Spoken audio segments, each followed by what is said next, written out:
محسن انسانیت حضرت محمد مصطفیٰ صلی اللہ علیہ وآلہ وسلم روئے زمین کی تمام ارواح میں سب سے پاکیزہ و مقدس شخصیت کا نام ہے، سب سے راست گو، سب سے پاک باز و پاک تنیت، دوشیزہ سے زیادہ باحیا، سب سے کشادہ دست و کشادہ قلب، نفس و نسب میں سب سے اشرف، اعلیٰ و بالا، دشمن جاں بھی جن کی صدق و امانت کی گواہی دیں۔ محسن انسانیت صلی اللہ علیہ وآلہ وسلم غلاموں، بے سہارا و بے آسرا کا ملجا و ماوا، جبر و استبداد، ظلم و تعدی اور لوٹ کھسوٹ کے سخت خلاف، رعایا کے حقوق کا ضامن و محافظ، صبر و ضبط، عفو و درگزر اور حلم و بردباری کے پیکر مجسم اور توفیق الہی ہو جن کے شانہ بشانہ اس ذات کے بلندی مرتبہ کا کیا ہے کوئی ٹھکانہ۔ اس نبی صلی اللہ علیہ وآلہ وسلم مختار کی عزت و حرمت اور اس کے لائے ہوئے دین و کتاب کی نصرت و حمایت تا قیامت زندہ و جاوید رکھنے کی ذمہ داری رب کائنات نے لی ہے۔ بد زبانوں کی بدگوئی اور گستاخوں کی گستاخی سے ناموس رسالت کو کوئی خطرہ ہے، نہ اس کی عزت و شان میں سرم و فرق آنا ممکن ہے۔ ابو جہل و ابو لہب، کعب بن اشرف، ابو رافع اور اس کے حواری موالی سب اپنے عبرتناک انجام بد کو پہنچے ہیں اور پہنچتے رہیں گے۔ اسلام اور پیغمبر اسلام صلی اللہ علیہ وآلہ وسلم کی شان میں گستاخیاں کرنا ابتدائے اسلام سے ہی اسلام دشمن عناصر کا وتیرہ رہا ہے، بلکہ پیش رو انبیاء کے ساتھ بھی یہ جاہلانہ سلوک روا رکھا گیا۔ دین اسلام کی شبانہ روز ترقی دشمنان اسلام کو کبھی ہضم نہ ہوئی۔ اسلام اور پیغمبر اسلام صلی اللہ علیہ وآلہ وسلم کے خلاف نازبہ الزامات اور اہانت آمیز ریمارکس شروع سے ہی جاری و ساری ہے۔ نبی اکرم صلی اللہ علیہ وآلہ وسلم کو ساحر و مجنون کہنا، تمسخر اڑانا، توہین شان کرنا اسی قلبی بغض و حسد کا مظہر ہے جو شروع دن سے اسلام اور پیغمبر اسلام صلی اللہ علیہ وآلہ وسلم کے خلاف چلا آ رہا ہے۔ اور اے نبی، یہ جب آپ کو دیکھتے ہیں تو ایسے ہی تمسخر کرتے ہیں کہ کیا یہ وہی ہے کہ جو خدا نے رسول بنا کر بھیجا ہے۔ الفرقان 41۔ ان کے منہ سے عداوت ظاہر ہو چکی ہے اور جو کچھ ان کے دلوں میں پوشیدہ ہے وہ تو بہت ہی بڑھ کر ہے۔ آل عمران 118۔ بھارت میں رسول اقدس صلی اللہ علیہ وآلہ وسلم کی گستاخی کا تسلسل مودی کی سرپرستی میں جاری ہے۔ قبل ازیں سلیمان رشدی اور تسلیمہ نسرین کو پناہ دے کر مسلم امہ کے جذبات سے کھلواڑ کیا گیا۔ کملیش تیواری، وسیم رضوی تو کبھی نرسنگھا آنند جیسے بدترین قسم کے ذہنیت رکھنے والے کبھی قرآن کی توہین کرتے ہیں تو کبھی رسول اقدس صلی اللہ علیہ وآلہ وسلم کی شان میں گستاخی۔ ان کے خلاف کوئی کارروائی عمل میں نہیں لائی گئی۔ حال ہی میں بی جے پی کی ترجمان نورپور شرما نے رسالت مآب صلی اللہ علیہ وسلم کی شان میں جو گستاخی کی ہے اور جس شدید حقارت کے ساتھ ٹیلی ویژن پر اسلام اور پیغمبر اسلام صلی اللہ علیہ وسلم کے خلاف اپنی گہری نفرت کا اظہار کیا، وہ سنگھ کی تربیت گاہوں میں برسوں سے جاری ہے۔ بی جے پی اگر واقعی تمام مذاہب کا احترام کرتی، جیسا کہ اس نے اپنی بد زبان ترجمان کی برطرفی کے موقع پر کہا تھا، نورپور شرما کو اتنی جرأت ہی نہیں ہوتی کہ وہ ایسی گناونی حرکت کا ارتکاب کرتی۔ فاشزم کی گود میں پل کر پروان چڑھنے والی نورپور شرما کو معلوم تھا کہ اسلام اور مسلمان کے خلاف زہر افشانی ایک ایسا مجرب نسخہ ہے جو مذہبی جنونیت کے نشے میں سرشار ہندو معاشرے کو ہمیشہ سرور کی ایک خاص کیفیت میں مبتلا کر دیتا ہے اور اس سے ووٹ کے راستے اقتدار کا راستہ آسان ہو جاتا ہے۔ بس نورپور شرما نے یہ اندازہ نہیں لگایا کہ ہندوستانی مسلمان جب اس کی گستاخی پر آواز احتجاج بلند کریں گے تو اس کی گونج عرب دنیا تک پہنچے گی اور ایسا سفارتی طوفان پیدا ہو جائے گا جس میں خود اس کا عہدہ باقی نہیں رہے گا۔ یہ پہلی بار ہوا ہے کہ عرب ممالک نے ہندوستانی سفارتکاروں کو طلب کر کے ان کے سامنے اپنی ناراضگی ظاہر کی ہے۔ قطر پہلا عرب ملک ہے جس نے اس سلسلے میں اقدام کیا اور اپنی ناراضگی ظاہر کی۔ پھر اس کے بعد یک کے بعد دیگر عرب اور اسلامی ملکوں سمیت OIC اور GCC نے اپنے احتجاجات درج کروائے اور رد عمل دیا۔ قطر کے اس اقدام کی سنجیدگی کا اندازہ اس بات سے لگایا جا سکتا ہے کہ جس دن ہندوستانی سفیر کو قطر کی وزارت خارجہ نے طلب کر کے اپنی شکایت درج کرائی، اس دن ہندوستان کے نائب صدر روینکیا نائیڈو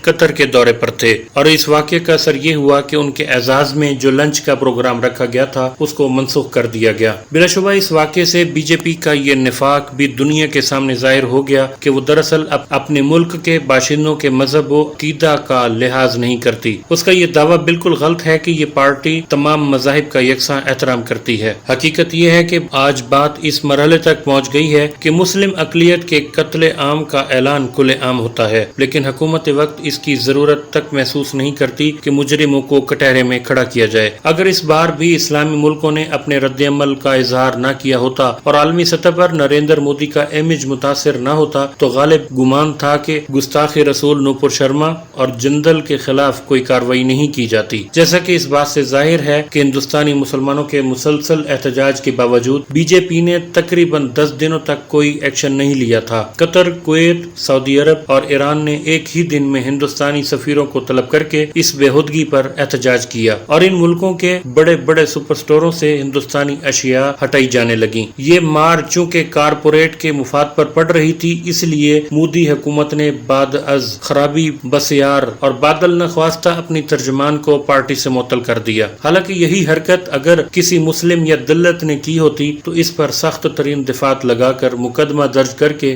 گرفتار کر لیا گیا ہوتا اور اس کے گھر پر بلڈوزر چلا دیا گیا ہوتا۔ شیو لنگ پر کوئی تبصرہ کر دینے سے دہلی یونیورسٹی کے پروفیسر رتن لال کو فی الفور گرفتار کر لیا جاتا ہے، لیکن اس بد زبان ترجمان کے خلاف متعدد تحریری شکایتوں کے باوجود تادم تحریر کوئی مقدمہ درج نہیں کیا گیا۔ بہرحال بیرون ملک رد عمل کے بعد اسے پارٹی سے معطل کر دینا کوئی سزا تو نہیں ہے۔ بھارتی مصنوعات کے بائیکاٹ کی مہم پر باولا ہو کر بی جے پی کی طلبہ تنظیم کے رہنما ہرشیت سریواستو نے ٹی وی چینل پر زہر اگلا کہ بھارتی مصنوعات کا بائیکاٹ کرنے والے عرب ممالک کے مقامات مقدسہ پر میزائل حملے کر دینے چاہیے، کیونکہ یہ بھارتی میزائل اور بم صرف یوم جمہوریہ کی نمائش کے لیے نہیں بنائے۔ یاد رہے اس وقت تقریباً 1 کروڑ بھارتی خلیجی ریاستوں میں روزگار کے لیے مقیم ہیں اور بھارت اپنا 60% تیل انہی ممالک سے حاصل کرتا ہے۔ اس کے باوجود مودی حکومت نے امت مسلمہ سے معافی مانگنے کے بجائے قطر ایئر ویز پر پابندی کی مہم چلا دی ہے، جو کہ امریکہ اور اسرائیل کی سرپرستی کے بغیر ممکن نہیں۔ دنیا بھر میں گزشتہ برسوں میں ہونے والے گستاخانہ واقعات پر طائرانہ نظر ڈالیں تو پتہ چلتا ہے کہ صہیونیت کے دریدہ دہن عناصر نے اس گھناونے عمل کو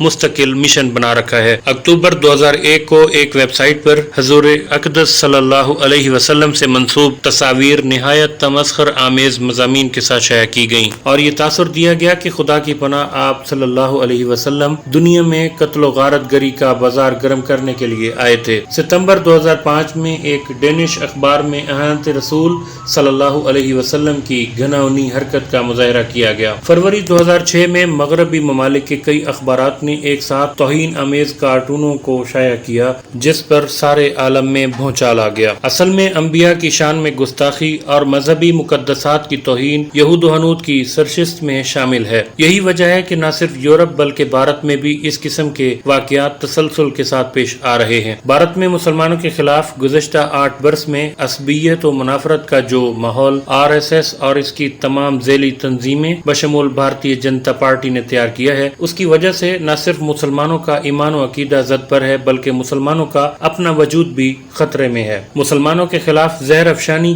کی مذموم مہم عروج پر ہے، جبکہ بھارتی وزیر اعظم نریندر مودی کے بعض بیانات نے اس مہم کو جلا بخشی ہے۔ مثال کے طور پر گجرات فسادات سے متعلق ایک سوال کے جواب میں وہ نہ صرف مسلمانوں کو اشارتاً کتے کا پلہ کہہ چکے ہیں بلکہ CAA اور NRC کے خلاف جاری تحریک و احتجاج میں حصہ لینے والے مسلمانوں کو نشانہ بناتے ہوئے اپنے حامیوں کو یہ بھی بتا چکے ہیں کہ کن لوگوں کو کپڑوں سے پہچانا جا سکتا ہے۔ مسلم وجود سے نفرت کا ماحول سنگ اور بی جے پی نے کس قدر گہرائی اور شدت کے ساتھ قائم کیا ہے، اس کا اندازہ اس بات سے بھی لگایا جا سکتا ہے کہ CAA اور NRC کے نام پر جب پورے بھارت کے مسلمانوں کو مسلسل خوف کے سائے میں زندگی گزارنے پر مجبور کیا جا رہا تھا، اس دوران وزیر داخلہ امیت شاہ لگاتار کہتے رہتے تھے کہ تمام بنگلہ دیشیوں کو بنگال کی کھاڑی میں پھینک دیا جائے گا۔ بنگلہ دیشی یا روہنگیا تشخص کا استعمال صرف ایک بہانہ ہوتا ہے، ورنہ نشانہ پر اصلاً ہندوستانی مسلمان ہوتے ہیں۔ ایسا ظاہر ہوتا ہے جیسے اسلام اور مسلمانوں کے خلاف شدید نفرت سنگ اور بی جے پی کے رگ و پے میں